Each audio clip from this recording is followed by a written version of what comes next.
Ndidda n'embalaba ly'ebbanja ly'omugenyi bannanga omuko w'ensonyi oluwombo lumuyikako ng'atunula kanneesiitayire ku jjinja nga sinnagwa ku lwayi nabagamba nti ebinannemerera n'abiyitira bijoota abisimbeko akaata ak'olusaalu olaba ow'omulirwana ayita mu ntungo omanyirawo nti we litabadda lukyandiba ekizindo.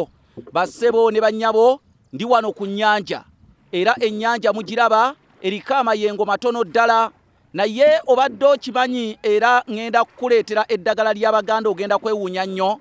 Kale nno kanoonya Juma nga wenjerudde empya z'ababazi ezitoosa bakyaze njagala okutegeeza nti ntuuse n'akanyomero akayitibwa eddagala ly'Abaganda akaleero kawagiddwa mukadde wange Lawrence Kitaka Nsubuga ng'asinziira mu kibuga London mu ggwanga lya Bungereza. Akanyomero kaffe olwaleero koogera ku mazzi g'ennyanja.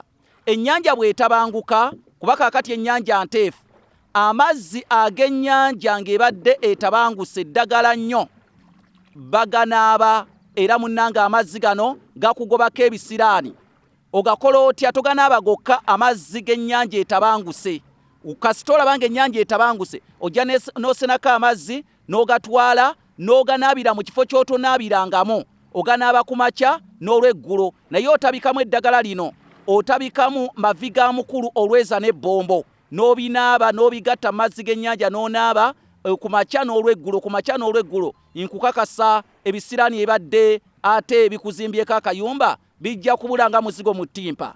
Nze Kanoonya Juma omulangira w'e Bukerekere nkuwadde ekikolo n'eddagala mu kanyomero kano akayitibwa ddagala ly'Abaganda.